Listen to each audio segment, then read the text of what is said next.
just commit this time to you. Pray, Lord, that you will be with those that are grieving right now, that you will hold them in your arms. Let your peace, which passes all understanding, flood every fiber of their beings. In Jesus' name, amen.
origin, it means joy.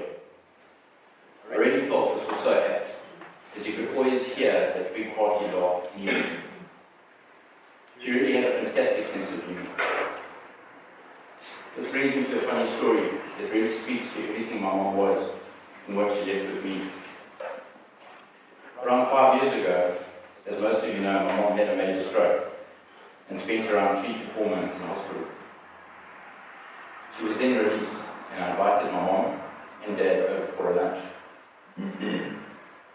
You will remember that she was wheelchair bound, and we were still learning the mechanics of this. Our parents arrived at the house, and my dad and I got my mom out the car and into the wheelchair. Now, if you've ever used a wheelchair, there are things in it called brakes, which we seem to have missed. So while at the boot, with my mom in the chair, my dad and I began unloading their stuff. At that point, we did not realize that my mom began slowly rolling down the driveway. So instead of calling out or shouting for us, and with both my dad and my arms in the boot, I suddenly heard this hysterical laughing. I looked up, and if you'd ever seen our last house driveway, it was long and steep. With my heart in my throat, as he thinking of the rehab she had just been through over the last months, I began to sprint. At that point, she was now on the grass and heading towards a steep bank.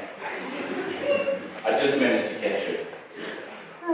Having caught her and lost the tears of my life, and some hair, I looked at her and she was still laughing hysterically.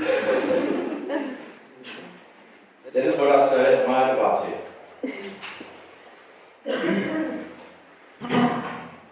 And hope I can take with me forever.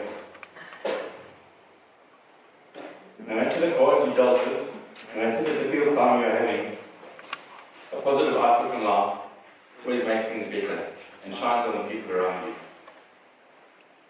Mom was always such a lady, literally till her last breath. Nails always painted, and when people were arriving, the hair and makeup had to be done. She was also so honest, sometimes too honest. So if you had put on a bit of weight, unfortunately had one of those awful haircuts, you could always trust in the hairs to give you an honest opinion. That opinion was more than often not filtered. It also brings me to another story. I'd just been overseas with some friends, Baz and Dave, who we had spent some time in the US. Upon my return and landing in OR Tambo, I spent a few hours awaiting my last flight back to Durban. Being the tender age of 21 and 22, you're quite self-conscious and like to keep things on the low. Remember, we still did not have cell phones in those days, so in order to keep contact, you had to use a call box. While sitting, I suddenly hear on the intercom what sounds like my surname. So quietly praying that there's hopefully another Cox in South Africa. It was at the airport at the same time as me. But still, I can't quite hear the message. But then again it is repeated. And all we hear is, "Can Paul Cox please phone your mother?" Well, I suddenly felt the redness consume my face, pretending I knew nothing. Mom, you're always so caring. You always look out for us. Your grandchildren adore you, and you'll always be cherished. We love and adore you, and you'll sorely be missed. God saw you getting tired, and a cure was not to be. So he wrapped his arm around you and whispered, "Come to me." You didn't deserve what you went through, and so he gave you a rest. God's garden was beautiful. He only takes the best. I would like to give special thanks to some people who have been instrumental in my mom's life over the last few years. Trish and Rich, Bev, Jenny Logie, and the carers, Florence, Yvonne, and Prosperity. We can never thank you enough for what you did for Mom. We will never forget the contribution you made in her life. To my beautiful wife, Donna, who was with me every step of the way, especially when times were particularly tough. To Lee, you have been a wonderful daughter to Mom, and I would like to thank you for everything you have done for her. I I consider it a privilege and very special that both of us were able to spend as much time as we did with Mom, especially over the last few weeks. Mom was with us for our first breath, and we were with her for her last. Thank you.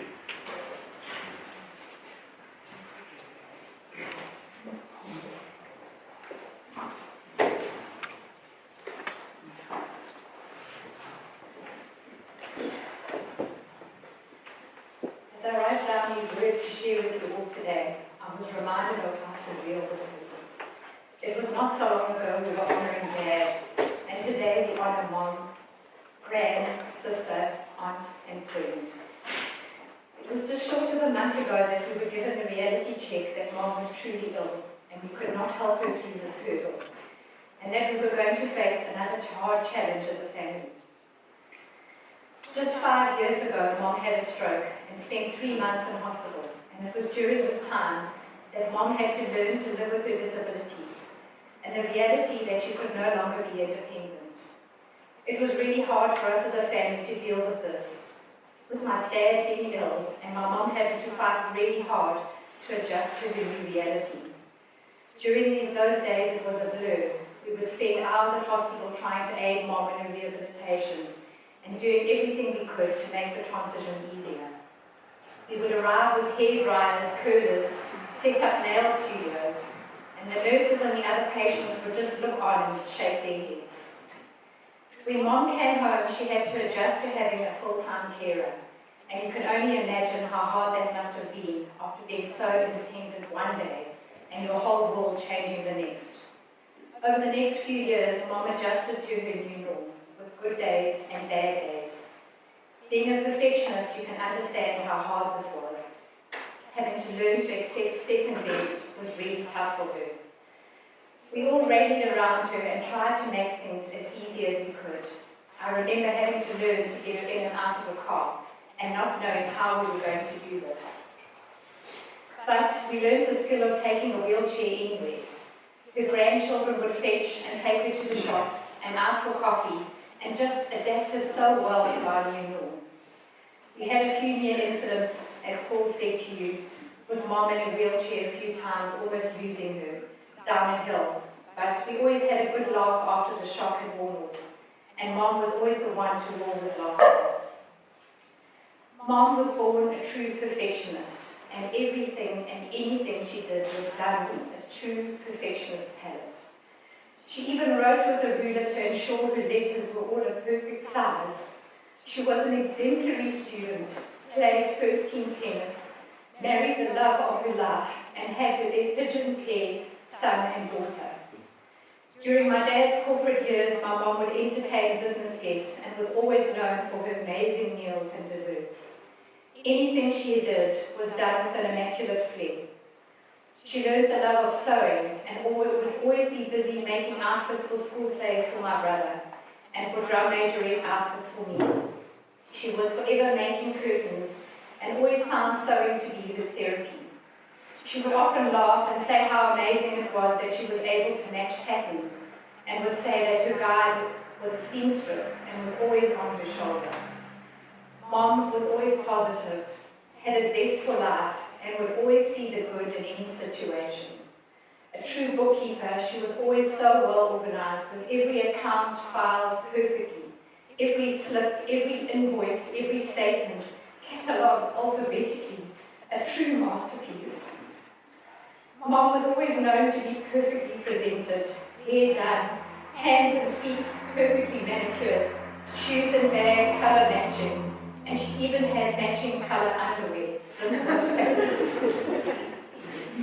After Mom's stroke, she really battled with not being able to sew, and over the years she learned to sew with her left hand and made many curtains and duvets for her carers, and even managed to make Roman blinds for us. As hard as it was, she did it.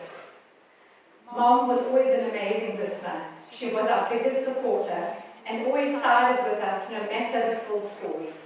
She would always ask how our day was and would never moan or deliberate about her issues. If we asked, she would always reply and simply change the subject. Her grandchildren were her biggest love, and she would always be the one who would want to party with them long after we had gone to bed. The one thing I am most grateful for was the special times we had together in the last weeks. The laughs we had and the time we shared were truly special.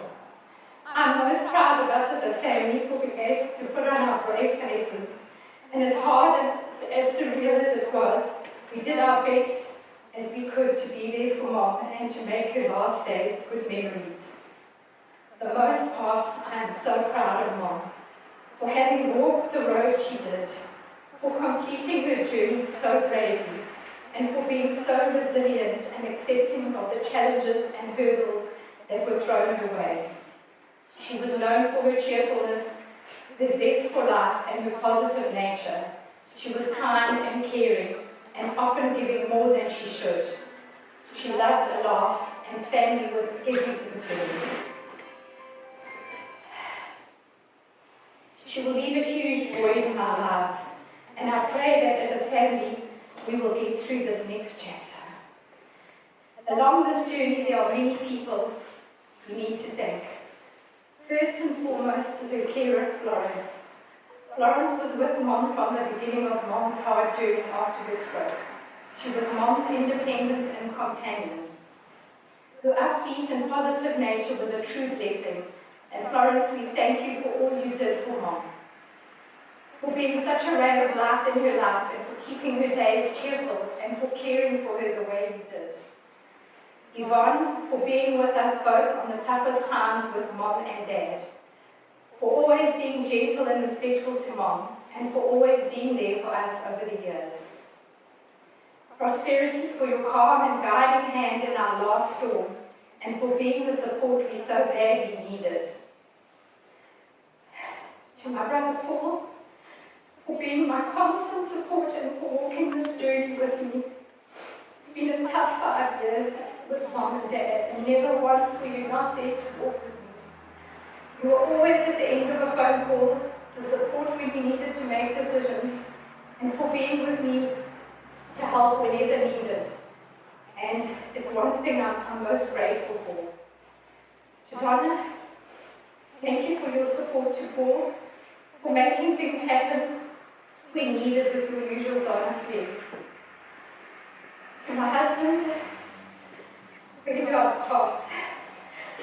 For being by my side every step of the way, for being so willing to make changes as a family, and for moving mountains to make things as smooth as possible, for being so kind and loving to our Mom, and for always being so gentle and present to her conversations and questions. This journey was as tough for you as it was for me, and I cannot express my love and respect for you. To our children, Carmen and Savannah, Jacob and Peyton, for always being so resilient, for always making the effort with Graham, and for being so very brave.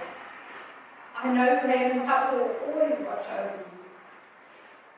To my Aunt Trish, for being such a big support to Mom, and for being with us at every turn, even when things were really hard.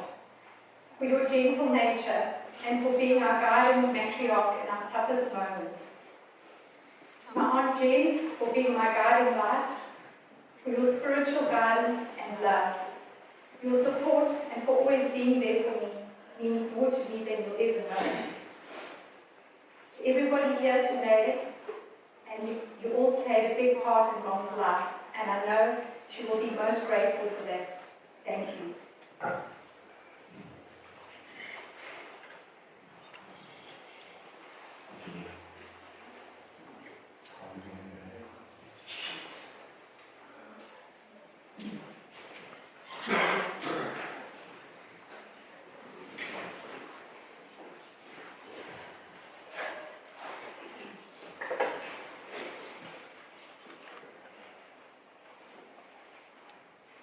My dad, my best friend. My dad was always so kind and gentle.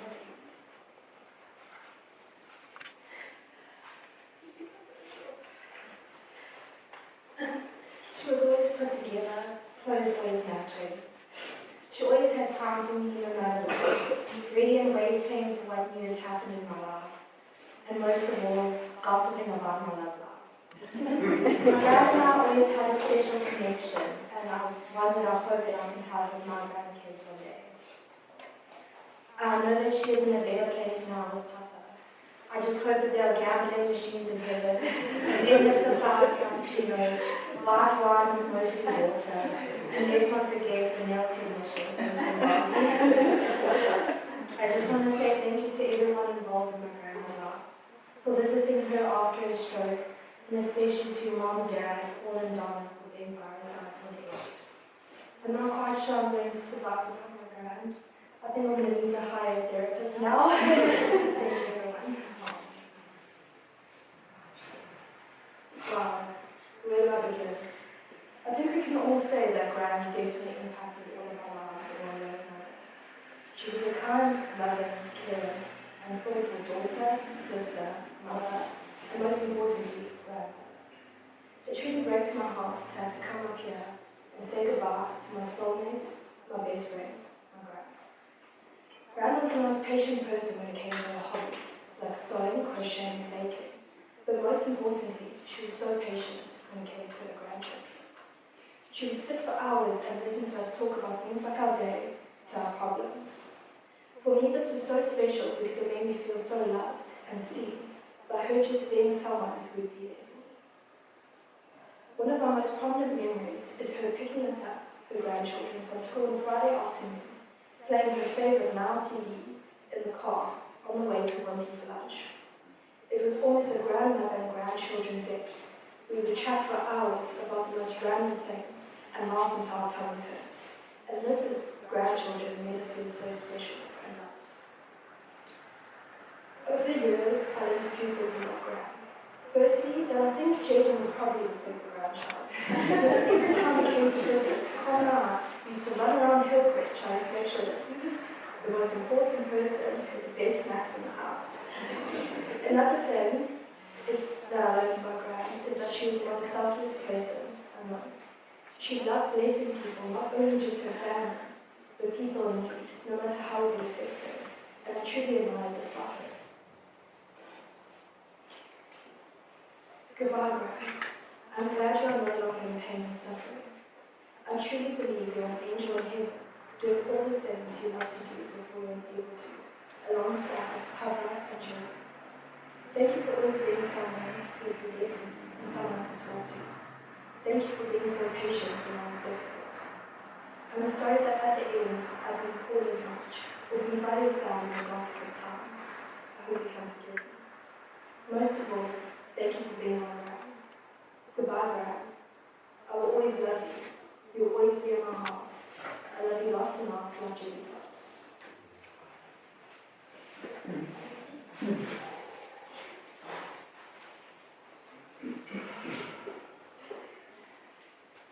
Good afternoon to you all. I look among all of you and I see so many different faces, each with different experiences with dear Granny lives. I can't imagine how difficult this must be for all of you, especially my dad and Leanne, who worked tirelessly and selflessly to organise this memorable occasion, and to make Gran as comfortable as possible within her final moments. I understand that each of us have lost the same person, but who meant something different to all of us. A close family member, a gossiping buddy, a friend, a mother, and a grandmother. We each have our own little highlight reels of our favourite moments when we think about dear Granny years. Some of my personal favourites is the way Gran would always share the Turkish delight with me. How she would always say how much toil or big up I want, even if I saw her the day before. How she would catch me up on the latest news in the family, how we would stay out together and watch Mr. Brown's Boys, and the ruthless anticipation of waiting for a family lunch to see if Gran had made a famous rice pudding.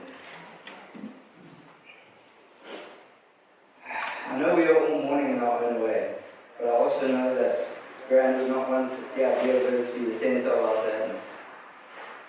I encourage all of you sitting here today, and all of you sitting at home, and I'm sure would have wants to be to reminisce in our favourite moments with her after the service, to relive our most precious memories and thoughts about her, and to share these moments with each other in celebration of her life, so that she may fill our hearts with joy once again.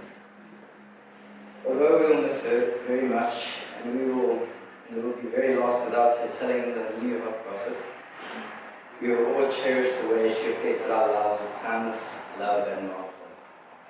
Fly high, Gran, rest in peace, until we meet again.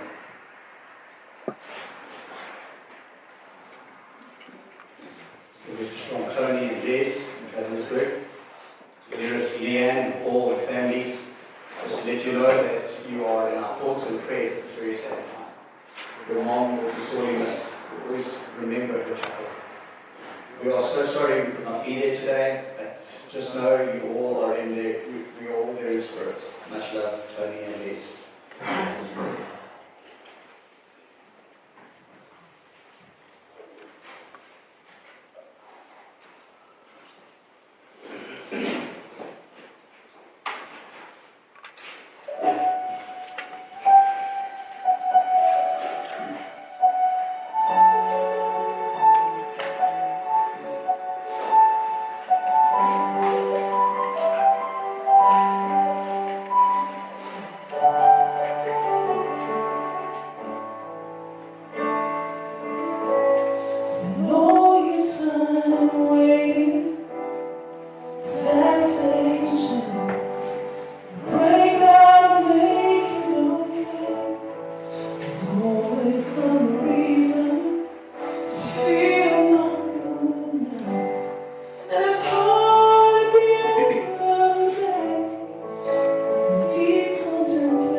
I've enjoyed watching with my daughter with Sherlock.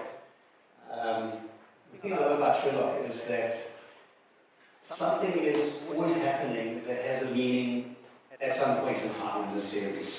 And you think it's got absolutely nothing to do with anything, and then later on you realize he did that on purpose. And it kind of reminds me about God. Nothing ever happens by accident in our lives. In John chapter 17, there's a passage where Jesus is talking to his disciples. And John chapter 16, and he says that they will do these things because they have not known the Father nor me. He gets this picture of people doing things. It speaks about them persecuting the Christians, and they're in the church themselves. And it's just this idea that they're doing something because they think they're doing it for God, but they don't know God the Father. And in chapter 16, it tells the story of, Jesus is telling the story of the vine. And he says, I am the true vine, and the Father is the vine dresser. Every branch in me that does not bear fruit, he takes away. And every branch that does bear fruit, he prunes, that it may bear more fruit. Already, you have been clean because of the word that I have spoken to you. Abide in me, and I in you. As the branch cannot bear fruit by itself, unless it abides in the vine, neither can you, unless you abide in me. The vine dresser once gave the explanation of where it says that the Father takes him away. And I always thought that's the part where he takes all those bad Christians away, throws them into the fire, gets rid of riffraff, and only the good people remain in church. I've been in church long enough to realize there are some bad people in church. And no one is perfect. But the picture that the vine dresser said is, what happens is, the vine dresser will go down on his knees and pick up the branches that are lying in the gravel and have got mud all over them. And he'll gently take those branches and clean them. And then he'll put them back up onto the vine so that they can grow again. Because when they are lying on the ground, they cannot get oxygen. Well, that's the pursuit of the Father for us. That he will never stop pursuing us, no matter what it takes. And I can, if there's one thing I've learned about Les is she's probably a really good cheerleader. I reckon if there's that one mad granny that would stand on the side of the field and just shout and scream and embarrass your kids, that would be her. And I can imagine God doing the same for us. Never giving up, always cheering us on, saying, you're not where you want to be, but you're a lot closer than we can be. Don't give up. It's the story of the prodigal son. We hear of the son that goes, gets everything that he could from his dad and then disappears. And then squanders his money and wants to come back to his father, but not as a son. He wants to come back as a servant. Because he says that even the servants eat better food than what I'm eating at the moment. And so he comes back to his father's estate, almost with his tail in between his legs, ready to pack up and become a servant. You see, he'd given up his sonship, but the father never gave up his fatherhood. When the father saw the son, he said, come back, you're my son. And that's the heart that God has for us, that he will relentlessly pursue us. He will never stop pursuing us, even right down to our last breath. And I want to encourage you, wherever you're at, that there is a God, there's a Father who loves you dearly, and he will never, ever give up on you. He loves you too much to say that you're nowhere. And you know what the beauty is? It's not your perspective of him that matters. It's his perspective of you that matters. I'm going to, would you like me to just read just a bit about Les and what the family. So, the families, Mike, Lee, Armin and Savannah, all scuba divers. And Paul, Donna, Jaden, Peyton. And then from the mom's, Les's family, mom was Jean, dad was Colin. Oldest was Les. The second by 11 months was Trish. Third was Mark, the only brother. Sadly passed away 2 years ago. Fourth is Joe, youngest daughter living in America. There's a person that lived her life to its fullest. Never compromise the life that God's given you. Live it to its max. Won't you stand and we're all going to sing together.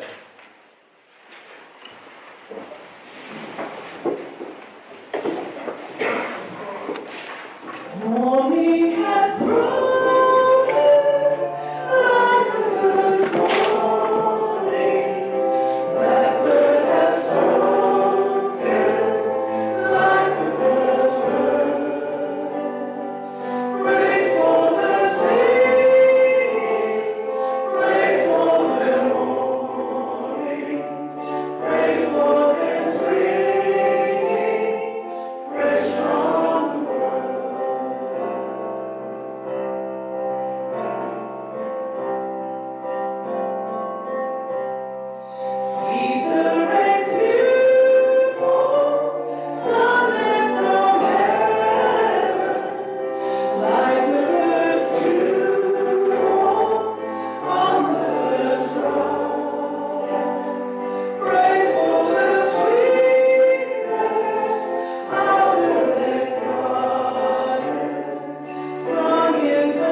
Father, we want to thank you, Lord, for the memories that we have of this incredibly special person. God, I pray that as we go out, that, Lord, you will go with us, you will minister to us,